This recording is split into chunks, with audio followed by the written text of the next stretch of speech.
الحمد لله القائل في كتابه الكريم سبحان الذي أسرى بعبده ليلا من المسجد الحرام إلى المسجد الأقصى الذي باركنا حوله لنريه من آياتنا إنه هو السميع البصير.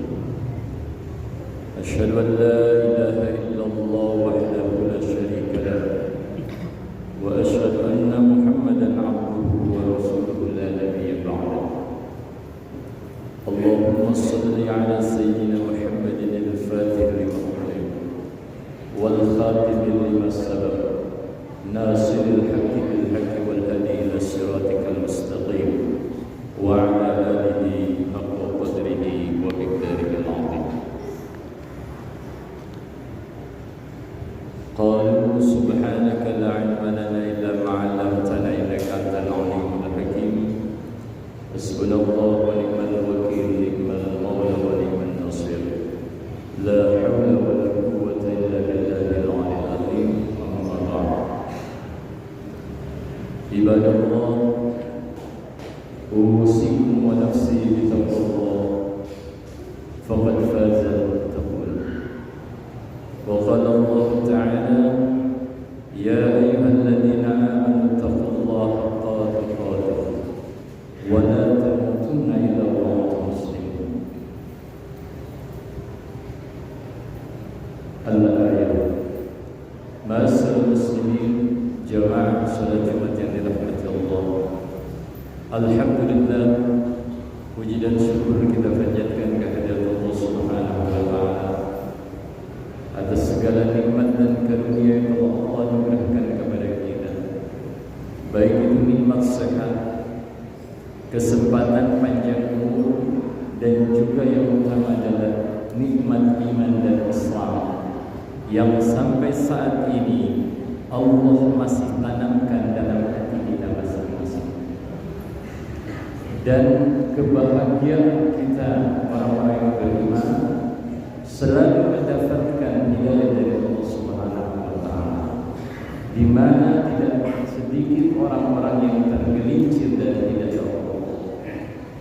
Banyak orang-orang yang tersesat dari jalan Allah.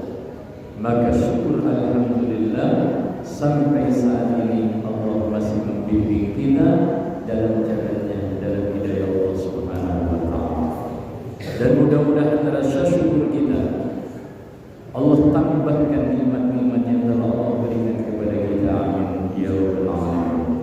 Salawat dan salam selalu tercurah ke hadirat kita Habibana wa syafiina Muhammad sallallahu alaihi wasallam, Rasulullah, utusan Allah yang kita yakini sebagai pembeda yang hak dengan yang batil.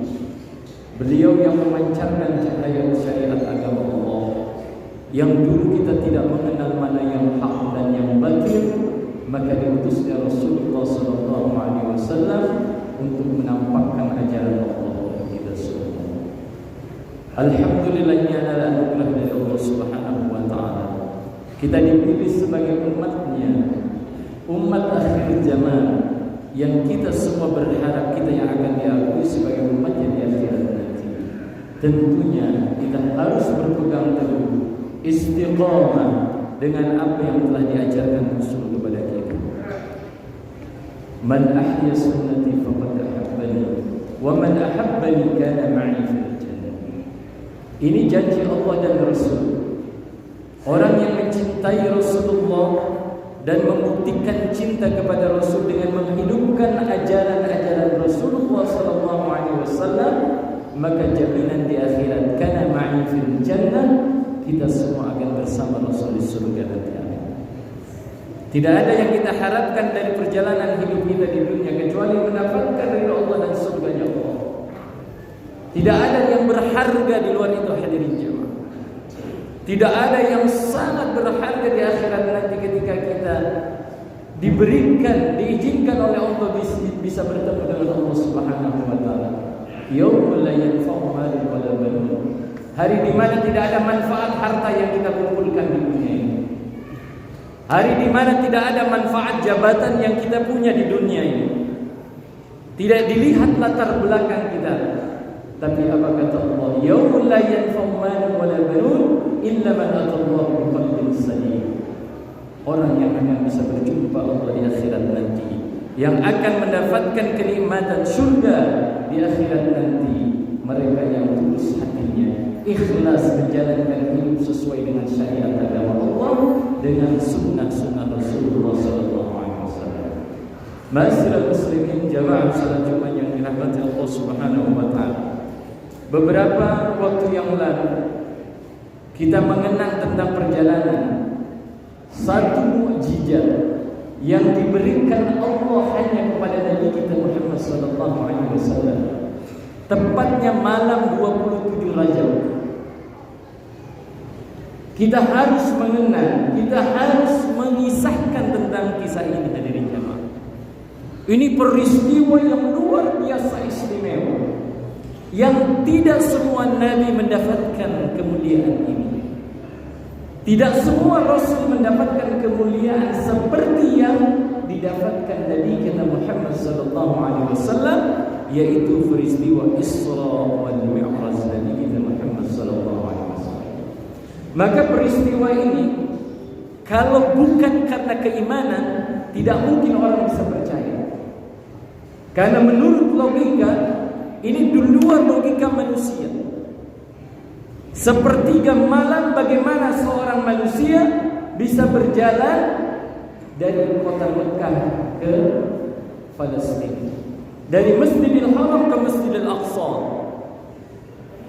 Sebagian ulama menjelaskan perjalanan dulu, kalau dari Mekah ke Palestina tastagriq bi 40 lailatan. Apa artinya? Makan waktu 40 malam baru sampai. Tapi ini ditempuh bukan hanya Masjidil Haram ke Masjidil Aqsa, tapi juga Mi'raj, melewati langit-langit, menembus langit-langit ketujuh. sampai ke Sidratul Muntaha. Maka tidak ada satu orang pun saat Nabi kembali dari perjalanan Isra wal Mi'raj yang percaya, kecuali satu sahabat Nabi yang digelari oleh Rasulullah SAW dengan As-Siddiq, yaitu Sayyidina Abu Bakar As-Siddiq. Kenapa hadirin jamaah? Saking percayanya Abu Bakar Siddiq dengan apa yang diceritakan Nabi kita Muhammad SAW. Apa yang dikatakan? Andaikan Muhammad bohong, aku percaya. Maka apa yang dialami oleh Rasulullah SAW dikisahkan. Ternyata perjalanan ini tidak langsung dari Masjidil Haram ke Masjidil Aqsa. Rasul mampir ke Madinah dalam riwayat. Rasul melaksanakan salat sunnah. Kemudian dari Madinah Rasulullah mampir di Bukit Tursina, di mana Sayyidina Nabi Musa alaihissalam mendapatkan wahyu dari Allah Subhanahu wa taala. Tidak langsung ke Masjidil Aqsa. Rasulullah mampir di Bethlehem, di mana Nabi Isa alaihissalam dilahirkan. Baru Rasulullah sampai ke Masjidil Aqsa. Gak tahu kita apa berapa jam perjalanan.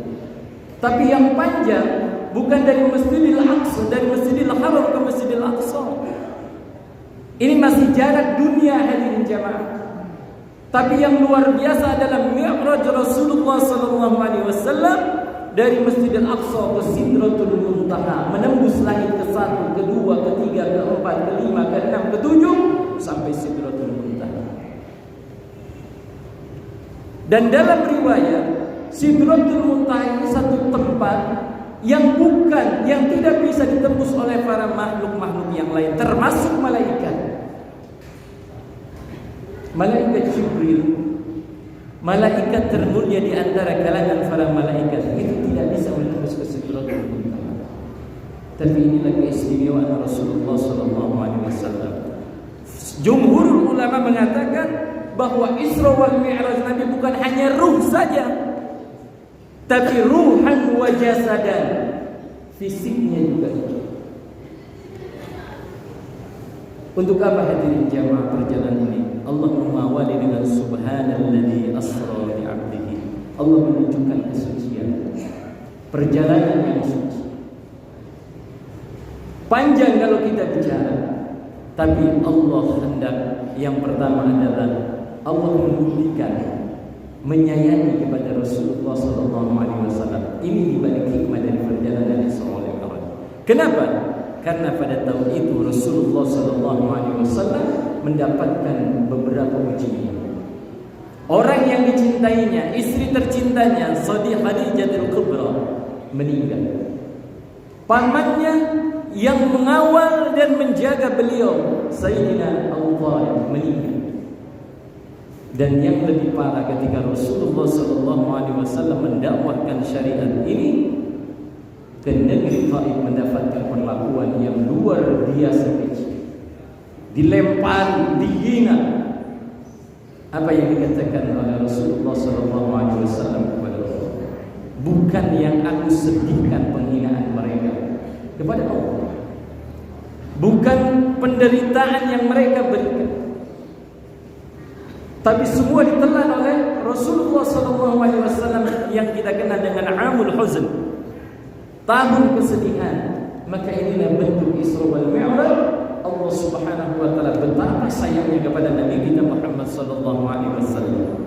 Hikmah yang pertama adalah bukti Allah menyayangi hamba-Nya, yaitu Rasulullah sallallahu alaihi wasallam. Dipanggil hadirin jamaah. Bagaimana seorang rakyat dipanggil oleh raja? Bagaimana seorang rakyat dipanggil oleh presiden ke istana? Ini lebih dari presiden. Ini lebih dari raja-raja. Malikul Muluk. Allah yang memanggil ke Sidratul Muntaha.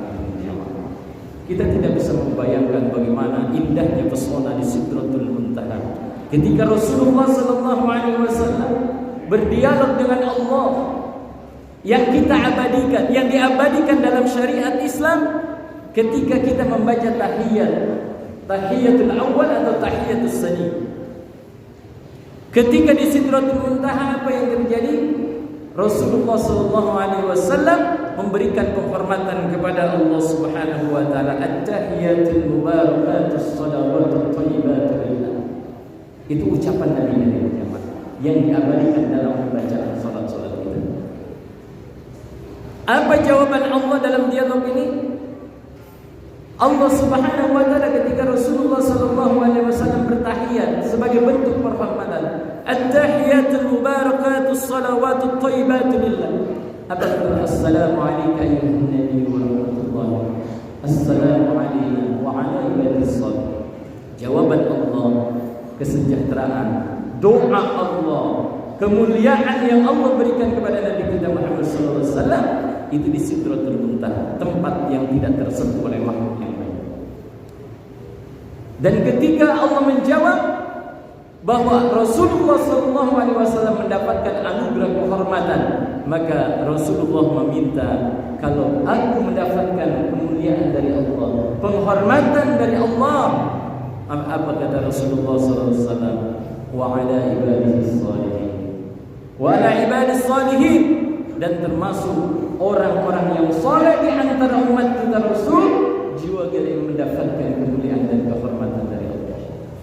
Baru terdengar apa yang menjadi dialog antara Allah dan Rasulullah sallallahu alaihi wasallam didengar oleh para malaikat. Mereka mengucapkan asyhadu an la ilaha illallah wa asyhadu anna Muhammadar Rasulullah. Ini keistimewaan, satu kemuliaan. Salah satu tujuan Allah dari perjalanan Isra wal Mi'raj, linuriyahu min ayatina, untuk menunjukkan kekuasaan-kekuasaan. Belum lagi Allah tunjukkan bagaimana surga kepada Rasulullah sallallahu alaihi wasallam dengan kenikmatannya yang tidak ada makhluk manusia apapun yang ditunjukkan oleh Allah kemuliaan seperti ini. Inilah keistimewaan Rasul kita di jamaah. Neraka ditunjukkan. Maka ketika Rasulullah kembali bercerita tentang surga dan neraka, itulah yang dialami oleh Rasulullah sallallahu alaihi wasallam. Bukan hanya kisah yang didengar tentang surga, tapi bagaimana manusia yang mulia ini mendapatkan kemuliaan diperlihatkan oleh Allah tentang surga dan neraka. Maka kita iman kepada Rasulullah sallallahu alaihi wasallam. Apapun yang disampaikan Rasul itu adalah sami'na wa ata'na. Apa yang disampaikan oleh Rasul itu adalah wahyu dari Allah Subhanahu wa taala. Berbeda dengan ucapan kita hadirin jamaah. Wa ma yantiqu 'anil hawa in huwa illa wahyun yuha.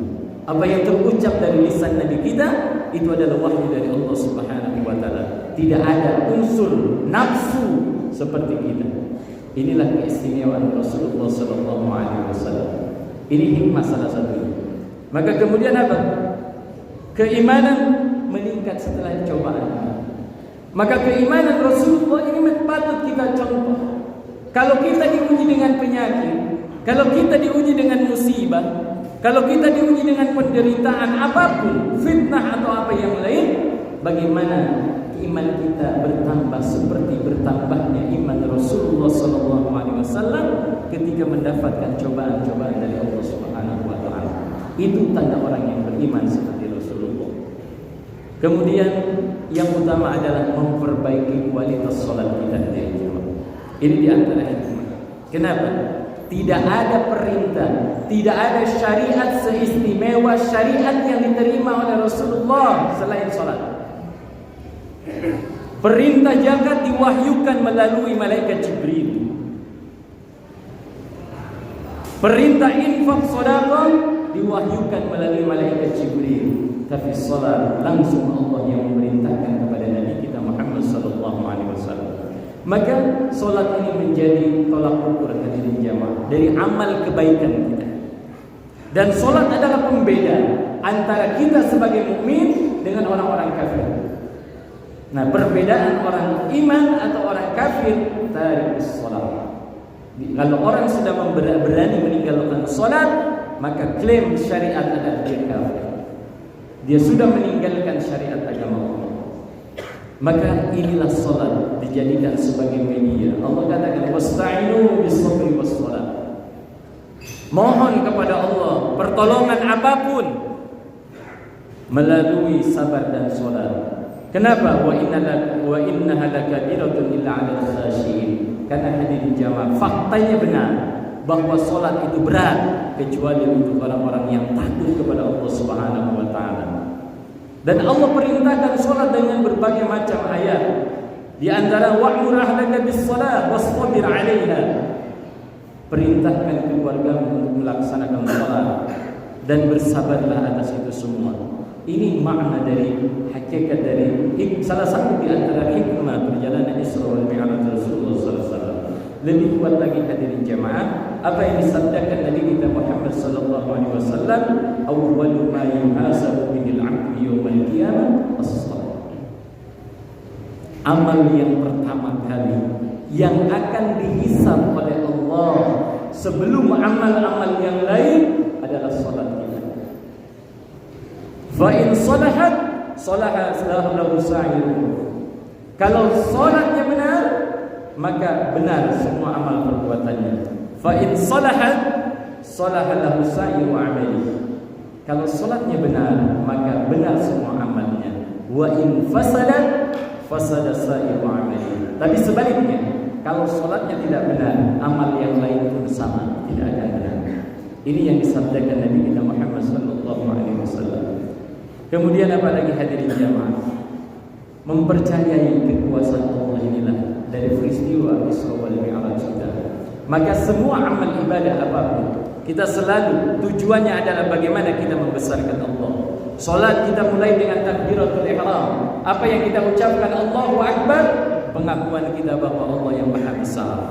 Ini semua adalah hikmah di antara perjalanan Isra wal Mi'raj Nabi kita Muhammad SAW. Kenapa pentingnya ini dikisahkan? Agar umat ini tidak lupa dengan peristiwa-peristiwa besar yang terjadi di muka bumi ini yang patut kita contoh. Inilah hadirin jamaah, Rasulullah SAW mengajarkan kita untuk kebaikan kita agar kita selalu mendapatkan hidayah. Buah dari solat ini apa? Permohonan kita yang satu-satunya selalu kita minta dalam setiap rakaat kita dalam surat Al-Fatihah kita. Ketika kita memuji Allah, kita mengagungkan Allah karena ada sesuatu yang kita inginkan. Apa ucapan kita dalam kutipan surat Al-Fatihah? Ihdinas siratal mustaqim.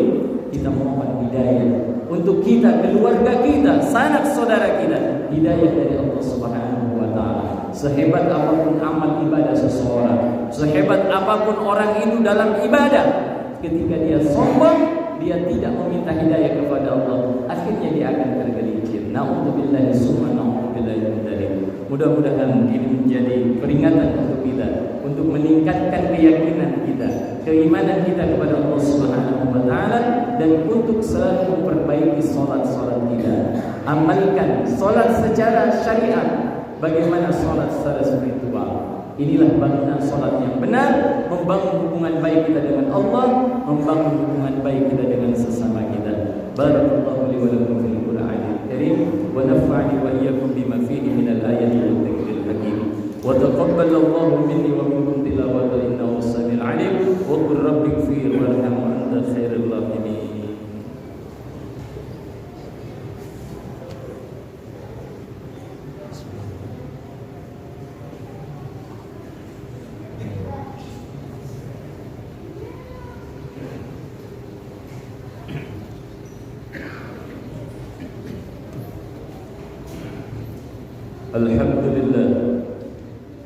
Alhamdulillahil karimil jawad. Khalaqal insana min nutfatin wa ja'alahu sam'a wal basara wal fu'ad. Anzalal ghaitha mubarakan fa'ahya bihil bilad wa akhraja bihi nabata kulli shay'in rizqan lil 'ibad.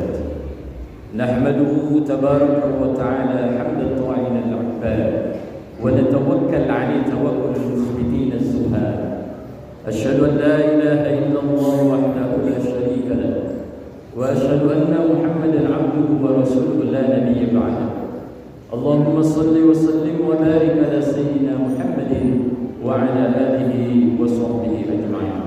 أما بعد، عباد الله، أوصيكم ونفسي بتقوى الله فقد فاز المتقون.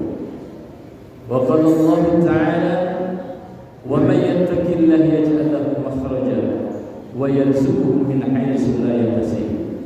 وقال رسول الله صلى الله عليه وسلم في حديث القدسي قال الله تعالى: أعددت لعبادي الصالحين ما لا عين رأت ولا أذن سمعت ولا خطر على قلب البشر ظفرا لما أدركتم عليه.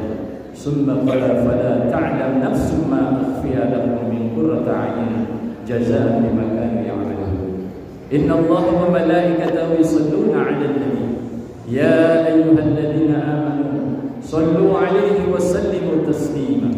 اللهم صل وسلم وبارك على سيدنا محمد وعلى آله وصحبه أجمعين ومن تبعهم بإحسان إلى يوم الدين ونحن معهم برحمتك يا أرحم الراحمين. اللهم اغفر للمسلمين والمسلمات والمؤمنين والمؤمنات الأحياء منهم والأموات إنك السميع القريب مجيب الدعوات. اللهم ارحم أمة سيدنا محمد. اللهم اجبر أمة سيدنا محمد. اللهم استر أمة سيدنا محمد. اللهم أكرم أمة سيدنا محمد. اللهم فرج عن أمة سيدنا محمد. اللهم انصر من نصر الدين واخذل من خذل المسلمين وأهلك الكفرة والمبتدئة والرفيضة ودمر أعداء الدين. اللهم اجعل بلدتنا هذه بلدة طيبة تجري فيها أحكامك وسنة رسولك يا حي يا قيوم يا إلهنا الأولين. هذا هلنا يا الله لا يخفى عليك. اللهم ادفع عنا الغلاء والبلاء والوباء والفحشاء والمنكر والسيف المختلفة والشدائد والمهان ما ظهر منها وما بطن من بلدنا هذا خاصة ومن بلدان المسلمين آمين. اللهم سلمنا والمسلمين وعافنا والمسلمين واغفنا وإياهم شر مصائب الدنيا والدين. ربنا وتقبل منا إنك أنت السميع العليم وتب علينا إنك أنت التواب الرحيم.